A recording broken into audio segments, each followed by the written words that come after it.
करने के बाद आज हम जो करने वाले हैं वो है बेटा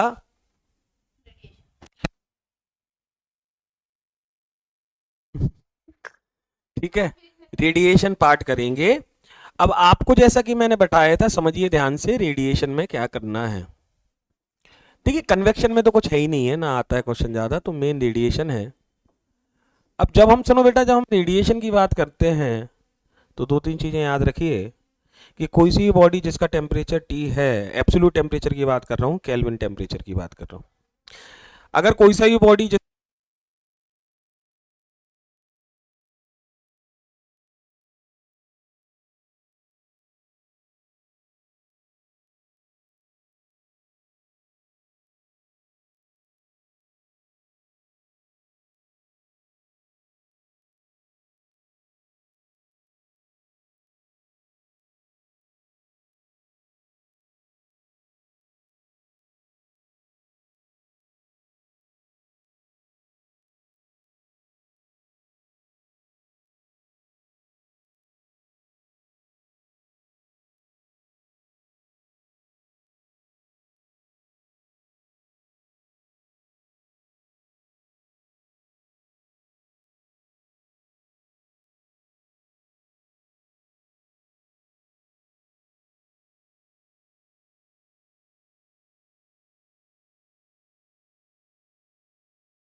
जो एनर्जी एमिट,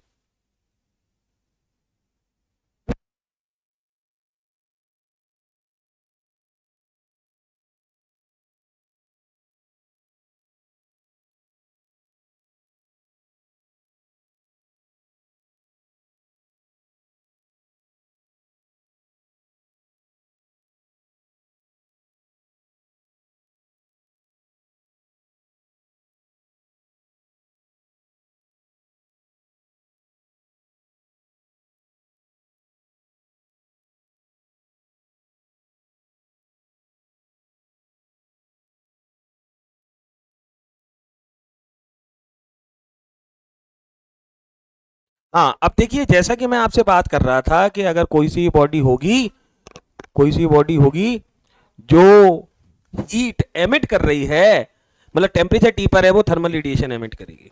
अच्छा अब रेडिएशन प्रोसेस कहाँ होता है, मतलब जो सन है वो थर्मल रेडिएशन एमिट कर रहा है क्योंकि टेम्परेचर टी पर है, हीट वेव आ रही है, मैं भी कर रहा हूं एमिट, अभी ये वॉल भी एमिट कर रही है। अब आप कहोगे तो जैसे समझिए कि जैसे ये सन है, ये अर्थ है, ये बीच में एटमॉस्फेयर है जहां एयर है लेकिन यहां तो वैक्यूम है, तो यहां पर थर्मल रेडिएशन के फॉर्म में हीट निकल रही है। और इन रेडिएशन को, ये जो हीट वेव के फॉर्म में जो हीट ट्रेवल होती है, इसको किसी मीडियम की आवश्यकता नहीं है और ये एक जगह से दूसरी जगह हीट ट्रेवल हो जाएगी। अच्छा अब आपके मन में क्वेश्चन उठेगा, लेकिन सर फिर तो मीडियम है, फिर क्या होगा? बेटा अगर हीट रेडिएशन प्रोसेस से ट्रांसफर हो रही है, वेव के फॉर्म में ट्रांसफर हो रही है, तो मीडियम हो या ना हो, अगर मीडियम हो भी, फिर भी जो हीट ट्रांसफर होगी वो मीडियम को गर्म नहीं करेगी। इसीलिए जो सन से हीट आती है वो मीडियम को गर्म नहीं करती है। फिर आपको अर्थ तो गर्म हो जाता है। बेटा अर्थ इसलिए गर्म हो जाता है, हीट अगर सन से जो हीट आ रही है अगर वो एयर को गर्म करती होती तो वो करेगी, तो वो कन्वेक्शन प्रोसेस हो जाएगा। लेकिन जो रेडिएशन वाली है वो नहीं करती है, क्योंकि अगर करती होती तो जैसे ही सन आता है और हाल ही हीट, मतलब आपका अर्थ गर्म हो गया होता है, एटमॉस्फेयर नहीं होता है, थोड़ा समय लगता है। क्यों? वो होता है आपका, वेवलेंथ आई, बहुत सारी वेव्स आई, अर्थ सरफेस से रिफ्लेक्ट हुई, रिफ्लेक्ट होने के बाद जो शॉर्टर वेवलेंथ है वो ट्रैप रह जाती है, that is called green house effect. उसके कारण हीट होती है, ना कि मीडियम को ये हीट नहीं करेगा। तो जब एक जगह से दूसरी जगह हीट ट्रांसफर होती है in the form of heat wave, that heat is called thermal radiation या हीट वेव, और इस प्रोसेस को कहते हैं रेडिएशन मीडियम। अच्छा अब यहां पर जब रेडिएशन प्रोसेस से हीट ट्रांसफर होती है तो जो वेलोसिटी है जिससे हीट चलती है, the speed with which the heat is transferred is equals to 3 into 10⁸ metre पर सेकेंड, इस स्पीड से चलती है। इसलिए सन की लाइट और सन की समय पर आ जाती है।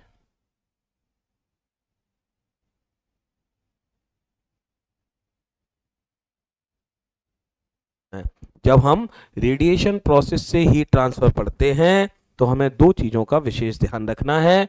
अब वो दो चीज़ें क्या हैं जब हम रेडिएशन प्रोसेस से हीट ट्रांसफर पढ़ते हैं? पहली जो चीज़ है, अगर रेडिएशन प्रोसेस से हीट ट्रांसफर हो रही है और जो हमें ध्यान रखना है वो ये है कि देखो, जैसे मैं एक बॉडी हूं, मेरा टेम्परेचर है तो मैं थर्मल रेडिएशन एमिट कर रहा हूं, हीट एनर्जी एमिट कर रहा हूं। ये वॉल है, इसका भी कुछ टेम्परेचर है, ये भी थर्मल रेडिएशन एमिट कर रहा है।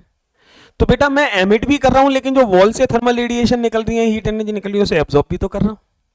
अब एब्जॉर्ब ज्यादा करूंगा, एमिट ज्यादा करूंगा, वो कैसे डिसाइड होगा? मेरा टेम्परेचर है 40, सराउंडिंग का टेम्परेचर है 60, तो मैं एमिट कर रहा हूं और एब्जॉर्ब कर रहा हूं, लेकिन एब्जॉर्ब ज्यादा करूंगा, एमिट कम करूंगा। लेकिन मेरा टेम्परेचर है 40, सराउंडिंग का टेम्परेचर है 20, तो मैं एमिट ज्यादा करूंगा, एब्जॉर्ब कम करूंगा। मतलब हर बॉडी थर्मल रेडिएशन एमिट करती है, थर्मल रेडिएशन एब्जॉर्ब करती है।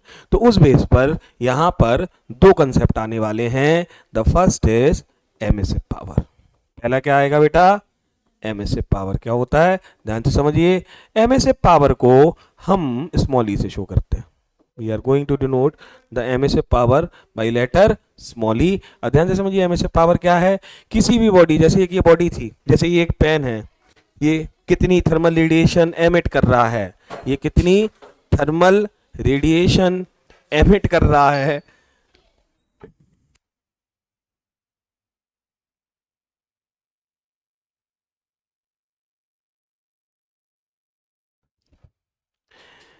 तो एक जैसे अगर ये बॉडी है तो ये कितनी थर्मल रेडिएशन एमिट कर रहा है? पूरी नहीं, पर यूनिट एरिया से। 1 मीटर स्क्वायर एरिया लिया और 1 सेकंड में पर यूनिट एरिया से पर यूनिट टाइम में कितनी थर्मल रेडिएशन एमिट कर रहा है, that is called this emissive power of this body. तो what will be the emissive power? E.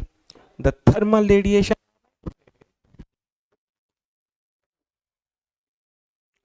Thermal radiation emitted per unit area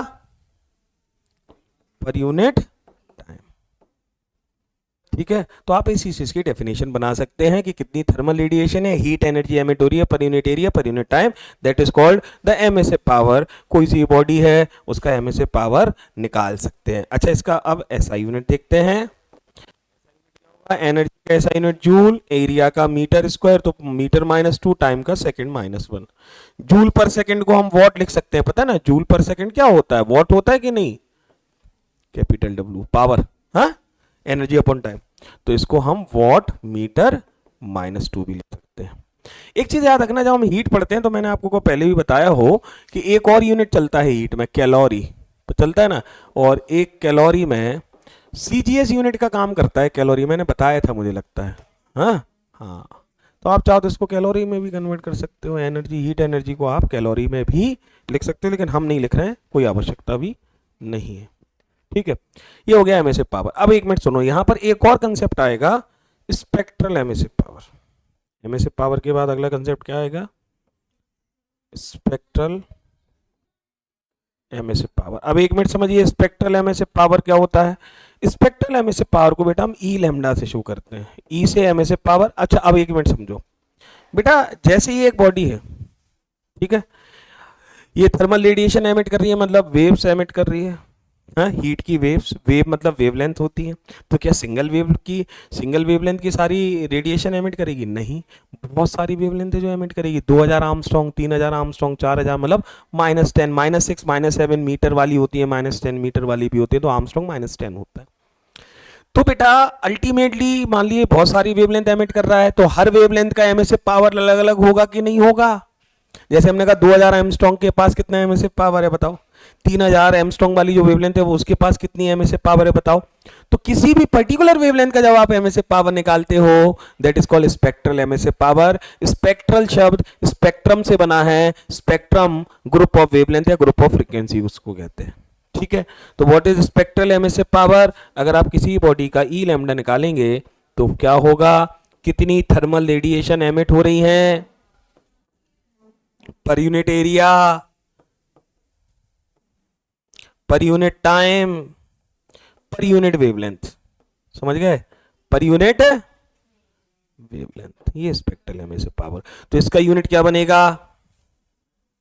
इसका यूनिट क्या बनेगा, ई लैम्डा का, और तो सब सेम रहेगा, मैं यहीं बता दे रहा हूं, यहीं से आप फिर लिख बेटा क्या आ जाएगा, बस आपको वेवलेंथ का, लेकिन वेवलेंथ मीटर में नहीं रखते हैं, आर्मस्ट्रॉन्ग में रखते हैं, तो क्या हो जाएगा आर्मस्ट्रॉन्ग -1।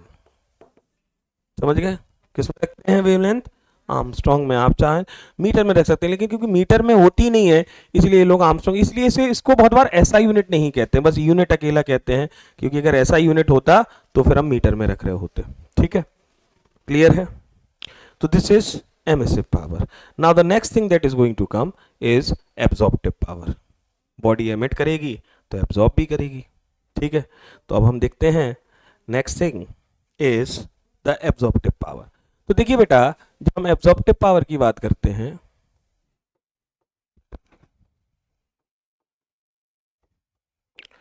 एब्जॉर्प्टिव पावर को हम ए से शो करते हैं, ए, स्मॉल ए। बेटा मुझ पर बहुत सारी थर्मल रेडिएशन आ रही है, मैं पूरी एब्जॉर्ब कर लूंगा? जिस दिन मैं पूरी एब्जॉर्ब कर लूंगा मैं परफेक्ट मशीन बन जाऊंगा, which is not possible. 100% absorption, 100% emission, never possible, किसी भी चीज का 100% पॉसिबल नहीं है। तो एब्जॉर्प्टिव पावर का फॉर्मूला क्या बनेगा, it is the ratio of the thermal radiation absorbed,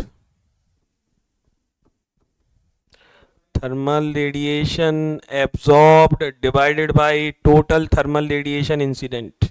जितनी भी थर्मल रेडिएशन इंसिडेंट हो रही हैं उसका कितना पार्ट मैंने एब्जॉर्ब किया, समझ गए ना? हाँ, ये 1 से वैल्यू छोटी होगी ना, अगर मैंने पूरा एब्जॉर्ब कर लिया पूरे का तो 1 होगा, which is idealistic case. It is the ratio of the thermal radiation absorb divided by total thermal radiation incident. जितनी इंसिडेंट हो रही है उसका कितना पार्ट मैंने एब्जॉर्ब किया, दैट इज माई। तो ये एक रेशियो है कि नहीं है, is it a ratio? Yes, if it is a ratio it is unitless, इसका कोई यूनिट नहीं होगा। अच्छा, स्पेक्ट्रल एब्जॉर्प्टिव पावर, एक मिनट रुक जाओ, अगर मैं स्पेक्ट्रल में यहीं से बनाऊंगा, thermal radiation absorbed of particular wavelength lambda, हाँ या ना, of particular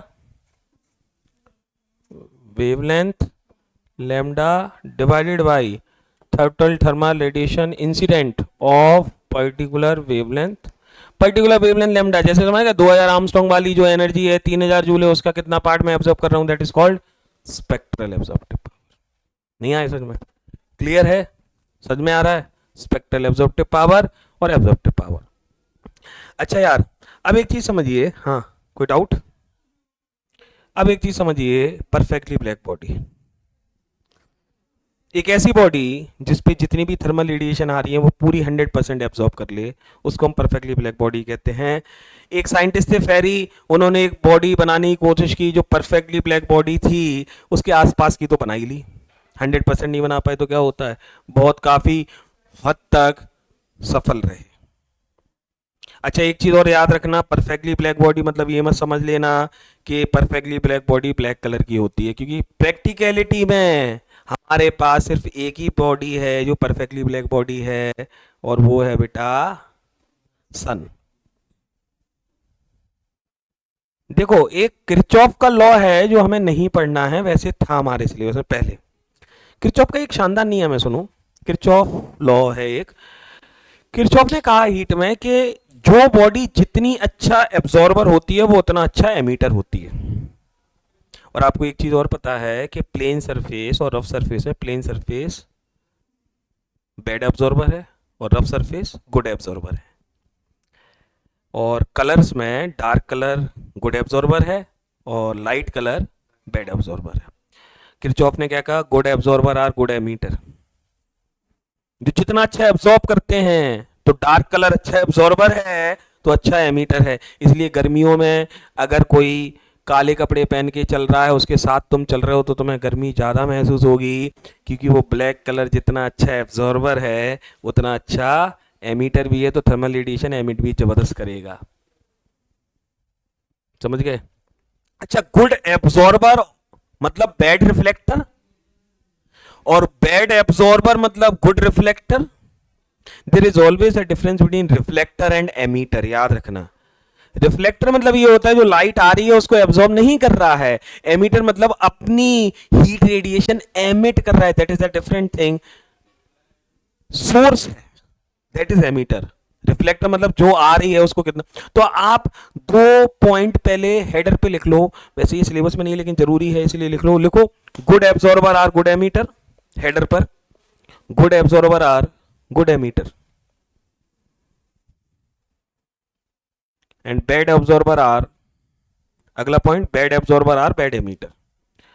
good absorber good emitter होते हैं और बैड एब्जॉर्बर बैड एमिटर होते हैं। ये लिख लिया। तो अब समझिए परफेक्टली ब्लैक बॉडी देखते हैं। और जब हम बेटा परफेक्टली ब्लैक बॉडीज की बात कर रहे हैं तो मैंने आपको क्या बताया, एक फेरी साइंटिस्ट थे जिन्होंने एक परफेक्टली ब्लैक बॉडी बनाने की कोशिश की। सफल हुए? क्या लगता है सफल हुए? सफल हुए? क्यों नहीं हुए? सफल तो हुए। परफेक्टली ब्लैक बॉडी बनाई। क्या थी परफेक्टली ब्लैक बॉडी पर? हाँ ठीक है, क्या थी परफेक्टली ब्लैक बॉडी? सन है, लेकिन अच्छा उन्होंने तो लैब में बनाई ना। हाँ, कैसी थी? तो चलिए वही देखते हैं कि उनकी जो परफेक्टली ब्लैक बॉडी थी वो कैसी थी। अब सुनो,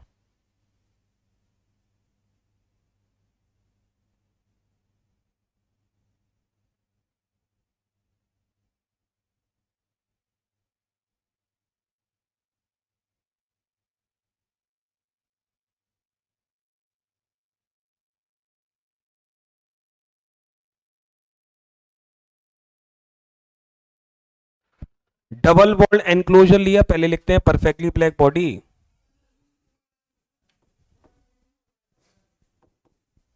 परफेक्टली ब्लैक बॉडी किसने बनाई? फेरी। मुझे जैसे कि नाम याद है, इनका नाम यही था, फेरीज। ठीक है, क्या किया, थोड़ा इस बोर्ड का इस्तेमाल करते हैं। एक डबल वॉल्ड एनक्लोजर है, 2 वॉल है, ठीक है। हाँ जी, इसके बाद यहाँ पे एक ओपनिंग है, ठीक है, छोटी सी ओपनिंग थी, हमने बड़ी कर दी। यहाँ पर एक ऐसा है। इसके बाद अंदर की तरफ कोटिंग है ब्लैक कलर की। किसकी कोटिंग है? क्योंकि ब्लैक गुड एब्जॉर्बर है तो एब्जॉर्ब कर लेगा, ठीक है। तो this has been a double wall sphere, ठीक है, एक ओपनिंग है। अब यहां से सुनो, यहां से थर्मल रेडिएशन आई, आई टिप पे गई, रिफ्लेक्ट हो गई, पूरी एब्जॉर्ब नहीं हो पाई तो यहां रिफ्लेक्ट हो गई, थोड़ी और बची रह गई, यहां रिफ्लेक्ट हो गई। फाइनली क्या होगा बताओ? मल्टीपल रिफ्लेक्शन के बाद कुछ बचेगा नहीं, अंदर ही अंदर बताओ 100% एब्जॉर्ब हो गई। अब वो अलग बात है, थोड़ा बहुत रह जाएगा, लेकिन 100% परफेक्शन तो नहीं हो सकता। तो ये जो आपकी थर्मल रेडिएशन आई, कोई सी भी वेवलेंथ की आई, तो याद रखना पहले तो perfectly black body black colour की नहीं होती है, क्योंकि सन वाइट है, दिखता वाइट है मतलब, और वो परफेक्टली ब्लैक बॉडी है। क्यों है परफेक्टली ब्लैक बॉडी? क्योंकि देखो 100% एब्जॉर्बर है अगर कोई, तो 100% एमीटर होगा। गुड एब्जॉर्बर गुड एमीटर है, 100% एब्जॉर्ब कर रहा है, कुछ भी खा ले रहा है, यही तो है गुड। क्योंकि परफेक्टली ब्लैक बॉडी का एब्जॉर्प्टिव पावर है, स्पेक्ट्रल एब्जॉर्प्टिव पावर 1 होता है कि नहीं? क्योंकि जितनी भी इंसिडेंट रेडिएशन उस पर आ रही है, it will absorb all the radiation which has been incident on it, that body is called a perfectly black body. मैं इसके नोट्स भेज दूंगा, आप वहां से डेफिनेशन देख सकते हैं। समझ में आ रहा है? तो परफेक्टली ब्लैक बॉडी का स्पेक्ट्रल एमएसए पावर है, MSA power sorry absorptive power है, स्पेक्ट्रल एब्जॉर्प्टिव पावर 1 होगा। जब हम कह रहे हैं कि परफेक्टली एब्जॉर्बर है तो परफेक्टली एमिटर है, सारी वेवलेंथ एमिट करता है, सन सारी वेवलेंथ एमिट करता है। फिर आपको सर सन सारी वेवलेंथ एब्जॉर्ब कर सकता है? कर सकता है। कब करेगा एब्जॉर्ब? जब सन के चारों तरफ एक ऐसी बॉडी होगी जिसका टेम्परेचर सन से ज्यादा होगा, जो अभी तो पॉसिबल नहीं है। 6000 डिग्री सेल्सियस से एक कोई बॉडी लाओ जिसका 7000 हो और उसके चारों तरफ हो, तो फिर वो 100% एब्जॉर्ब भी करेगा, वो 7000 बॉडी जो थर्मल रेडिएशन एमिट करेगी। Getting my point? ठीक है।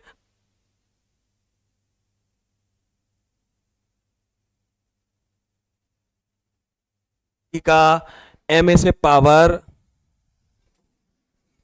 परफेक्टली ब्लैक बॉडी का एम ए से पावर किससे शो करते हैं? कैपिटल ई से।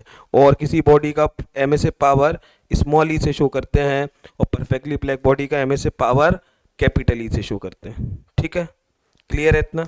करिए इतना।